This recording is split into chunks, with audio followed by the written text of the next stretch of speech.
There is a moment he will never be able to justify with reason. A woman walks into the room and nothing visible changes. No music starts, no light follows her, and yet something inside him subtly aligns, as though someone has spoken an old name he once knew but forgot. He tells himself it is simple attraction. She is attractive, engaging, or just unlike the women he usually notices. He attributes it to the slight smile at the edges of her lips or the calm in her eyes that seem unconcerned with proving anything to anyone. Still, beneath his conscious thoughts, a quieter truth murmurs, "I recognize her from a place I've never visited." He has seen countless faces, scanned, noticed, flirted with, then forgotten. He understands desire for a body, a narrative, a brief escape. But this feels unlike any of that. It is as if he is standing before a mirror that reflects a version of his soul he was never permitted to meet. When she laughs, something in his chest eases, as though a locked space inside him has been opened. When she looks at him, his usual defenses disappear. The confident tone, the careful distance, the small strategies that once kept him safe now feel fragile and immature. He cannot explain why honesty comes so naturally with her, he only knows that it does. Around her, he senses an unfamiliar memory, as if they once disagreed and made peace in another lifetime.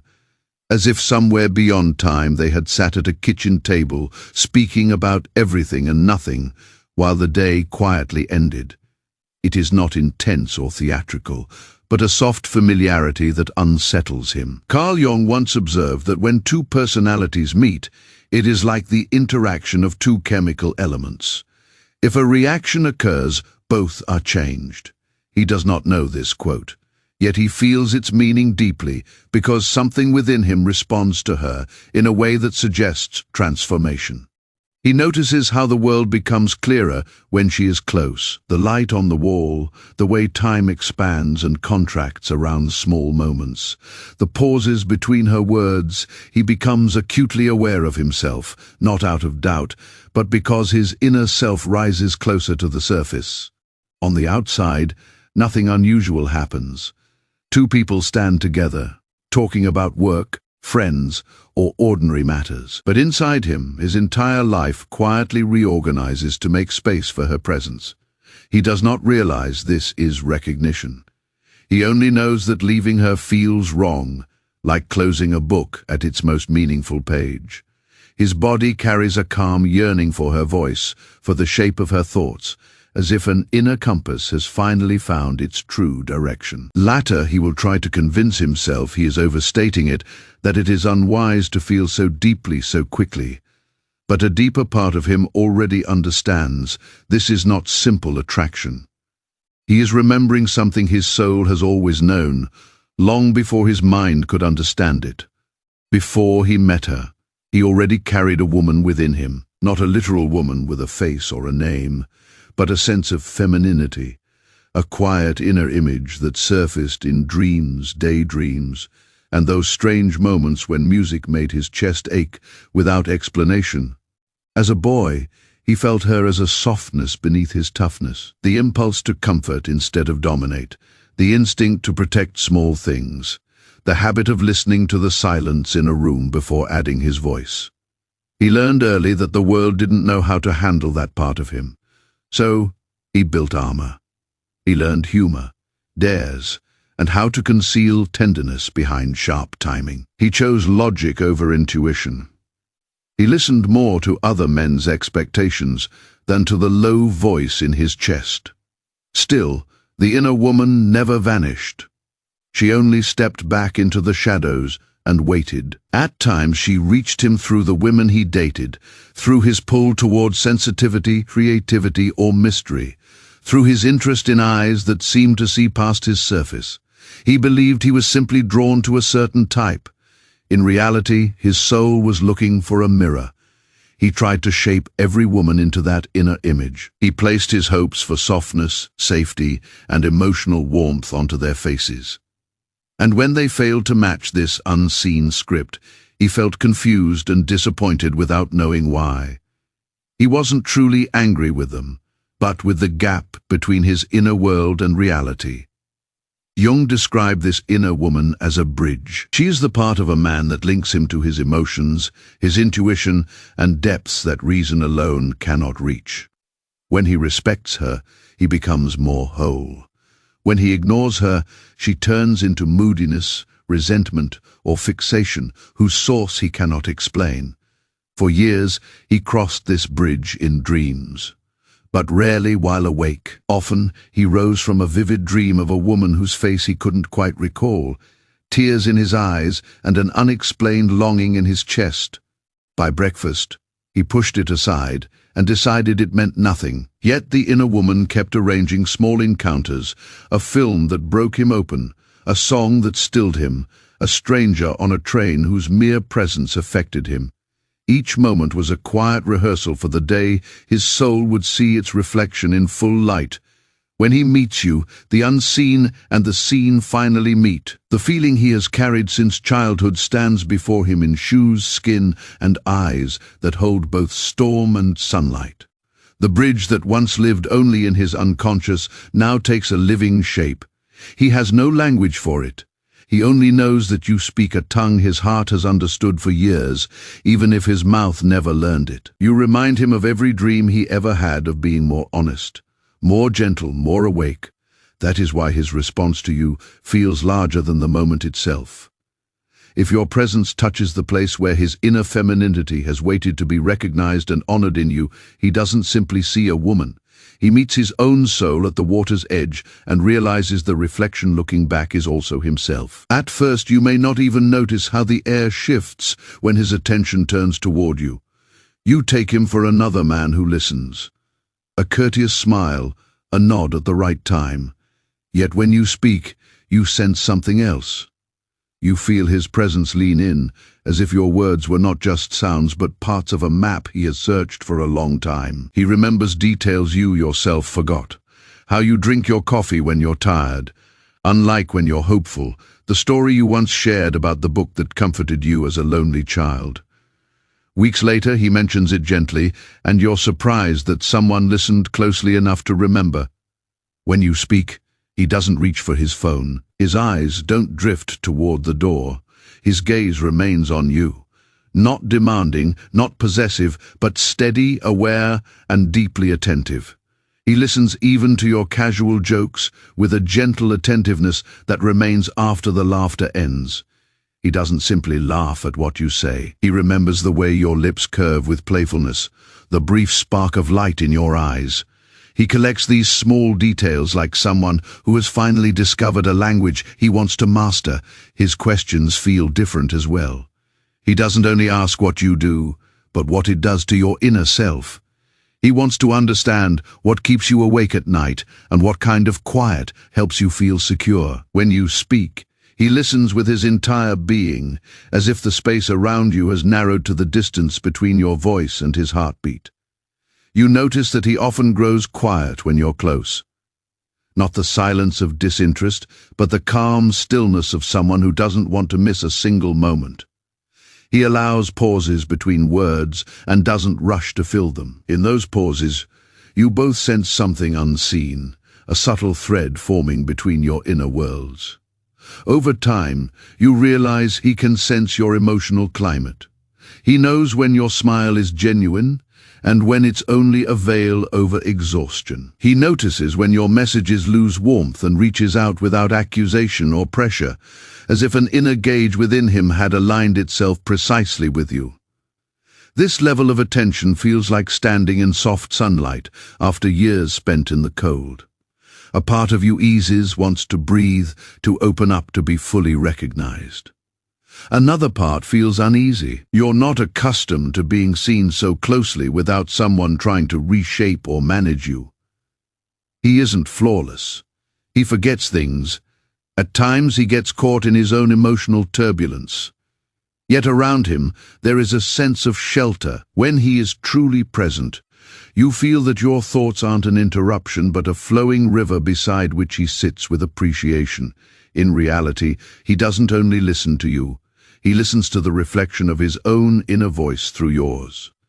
Carl Jung once said that we never truly meet strangers, only parts of ourselves reflected back to us. When he recognizes you, something within him understands that your words are signals from his own soul.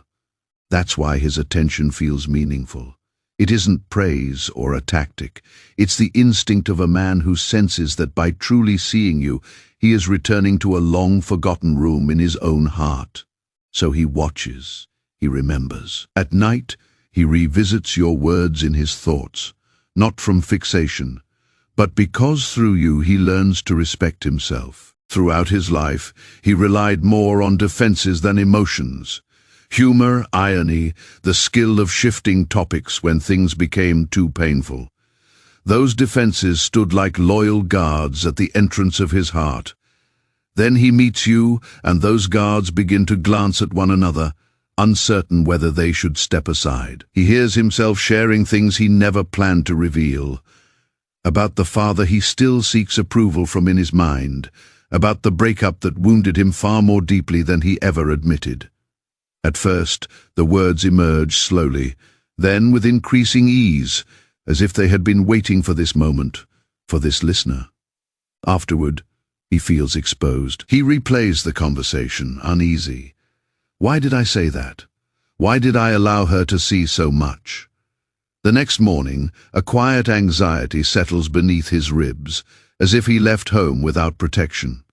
He tries to rebuild his barriers, communicates less, uses humor to keep things light, tells himself he needs to slow down to regain control. Yet as he pulls back, he feels a pressure in his chest that doesn't fade, because with you, distance feels false.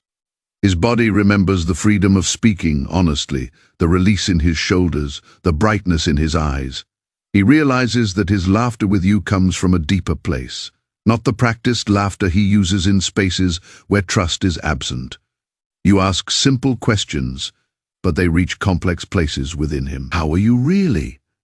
How did that feel back then? Your curiosity isn't invasive. It's calm and consistent, and it makes it difficult for him to hide behind incomplete answers. Sometimes his voice shakes when he tries to respond. At other times, he can't respond at all, and simply looks away because the truth feels too exposed. You might assume you said something wrong. You didn't. You're just standing at the edge of a door he has never allowed anyone to open. Jung wrote that enlightenment doesn't come from imagining light, but from becoming aware of the darkness. He may not know that line, yet he lives it through the way he shows up for you. Being close to you awakens his own hidden shadows, asking to be acknowledged. That realization scares him and liberates him at the same time. He may say he's bad at opening up, that he's complicated, that emotions confuse him. What he really means is that you disarmed him so quickly that his old defenses no longer work. He finds himself exposed in front of a mirror that reflects the boy he once was and the man he still hopes to become. When he pulls back, it doesn't always mean he doesn't want you. Often it means he wants you too deeply. Your presence reaches places he has avoided for a long time. In you, his inner self sees an opportunity for honesty. It steps forward quietly and asks, "Can we be real now?" His defenses begin to shake, not because you challenged them, but because they sense they aren't needed with you. He experiences a new kind of safety, not built on control, but on being truly seen. Once he feels that, pretending becomes difficult between you. An unusual intensity starts to grow. In one moment, he is completely present, his eyes engaged, his voice steady, his body open, as if nothing else matters. The next he feels distant, searching for words that once came easily. It's like he's paused in a doorway, unsure whether to step forward or retreat. When you allow him to be seen, something within him begins to shine. He feels more alive, more imaginative, more brave. He talks about ideas he buried long ago and admits he wanted more from life than the secure path he followed. Around you, his courage stretches like something waking after a long winter. Yet the same light that revives his dreams also reveals his fears. The closer he comes to you, the louder the old inner warnings become. You'll lose her. You're not enough. You'll mess this up again. These voices rise from wounds he was never given space to feel. That's why he moves back and forth between closeness and distance. He may cancel plans suddenly, then offer a sincere apology. He grows quiet when things feel genuine and open. That doesn't mean what you share lacks depth. It means your connection reaches the place where love and fear exist together. He can no longer show only his polished side. The jealousy he believed he had overcome returns. His instinct to shut down when he's hurt appears again. His urge to control what he doesn't understand flickers beneath his kindness. You see both the man he respects and the boy who still carries pain. It's easy to take his uncertainty personally, to assume you've done something wrong. But in most moments, what you are seeing is the clash between his wish to evolve and his attachment to old survival habits. You have awakened his inner light, and along with it, the shadow that has been quietly waiting to be acknowledged.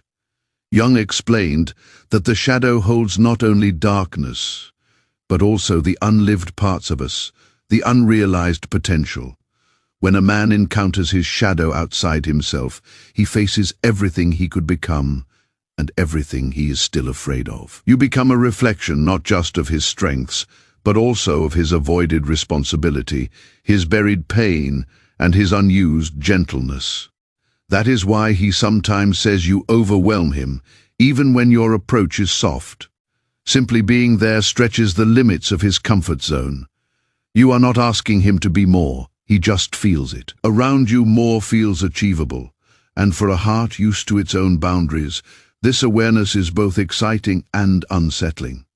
If you pay attention, his inner turmoil is not random or pointless. It is like a wind clearing away old leaves because a new season is arriving. In you, he senses an invitation from life to step into his full capacity, and his shadow understands that nothing will remain the same. One day he realizes that simply wanting you is no longer sufficient.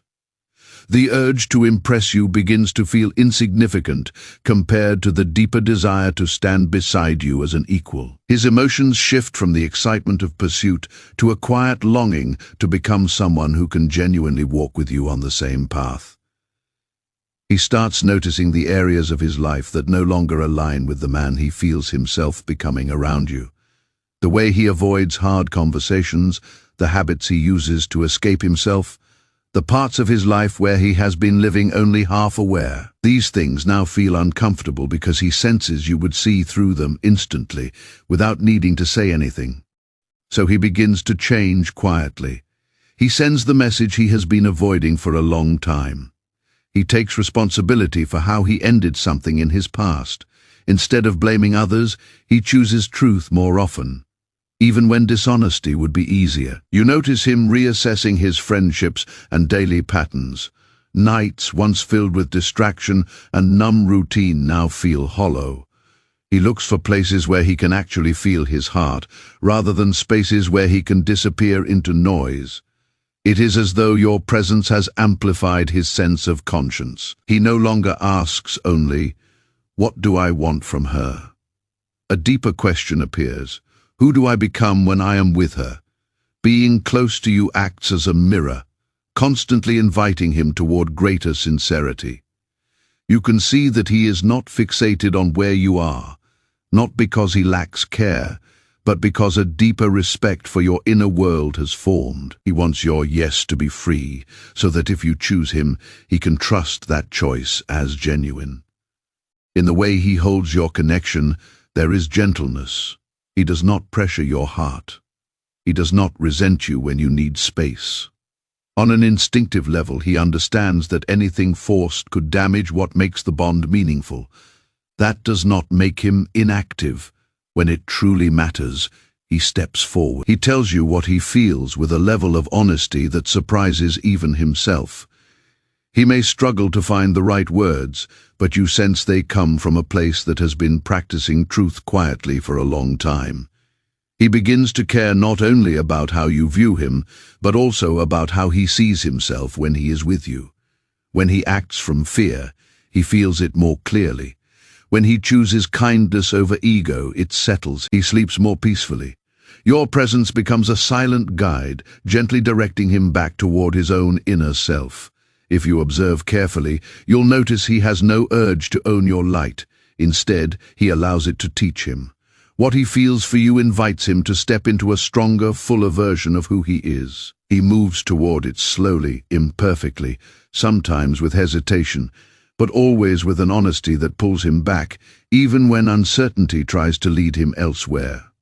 She, meanwhile, has no idea how deeply she is truly noticed. To herself, she is simply who she is, carrying ordinary worries and small insecurities as if they were stones weighing her down. In the mirror, she sees only tired skin, faint lines near her eyes, hair that won't behave.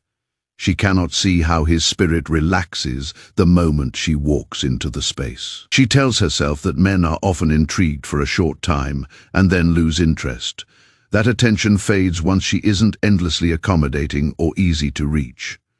When he looks at her with that calm, unwavering focus, she assumes boredom will come eventually. She doesn't realize that what holds him is not her flawlessness, but the distinct shape of her inner being. There are nights when she lies awake, replaying her past errors like an unforgiving reel. Moments when she gave too much, stayed longer than she should have, or remained quiet when she needed to draw a line. She thinks these are the reasons someone would walk away. He, however, sees in those moments the gentle history that formed the woman standing before him now. Perhaps you see yourself in her, in how she minimizes her kindness, the kind that makes unfamiliar people feel at ease, or in how she doubts her intuition because it doesn't align with the rigid logic the world praises. She doesn't realize that this very intuition is what draws his inner life out from hiding. Jung often spoke of love, not as attachment to a person alone, but to an image of the soul that reflects what we hope to grow into ourselves. He isn't dazzled by her. He is awakened through her. Something in how she senses and understands answers a question he carried quietly for years. Still, she wonders if she is enough. She fears the wonder will disappear once he truly knows her. She believes she must be more composed, wiser, more assured to deserve the way he sees her. In reality, it is her sincere process of becoming that moves him, not some polished version of who she might be. He notices how she gives care to the smallest things others ignore, how she pauses before speaking when she feels someone else's vulnerability, how her laughter finds its way back after difficult days, like a quiet refusal to give in to hopelessness. To him, these are not minor traits, but meaningful signs of the light she carries within. She is used to holding her heart by herself. When he remembers her stories and reflects her strength back to her, she tries to brush it aside. "You're overstating it," she says, but he isn't. He is only naming what his inner world recognized in her from the very beginning, what she has not yet come to see. She is not merely a woman he wants. She is a symbol within him, a living response to his unspoken desire for depth, honesty, and gentleness. He cannot fully describe why her presence affects him this way. He only knows that when she is near, he feels more truthful, more alert, and somehow closer to who he truly is. As you read this, you may have thought of someone yourself. A man whose look felt oddly familiar, as if it carried recognition beyond words. A bond that seemed too meaningful for the brief time you shared. Or perhaps you felt the quiet pain of never having known such a connection. In either case, this story is meant to offer you something important. You are not only someone who waits to be chosen or passed over, you are also the one who notices. Your soul is always interpreting the world, even when your mind dismisses it as imagination. Recall the moments when you felt an unexplainable attraction toward someone. Times when your body eased before your thoughts caught up. The friendships that began with ordinary words yet left you feeling deeply understood. These moments are not accidental. They are signals from the deeper layers of your experience. Jung spoke of the inner feminine and inner masculine as forces that exist within every person. The anima and the animus live within you as well. They maintain a quiet dialogue beneath your thoughts and choices. When you feel drawn to someone, it is often these inner aspects seeking recognition. They look for reflections through which they can develop. When a man looks at you with a timeless softness in his eyes, something within you responds. You are not only being noticed, you are also noticing. You sense your own inner masculine step forward, curious about what life is reflecting back to you.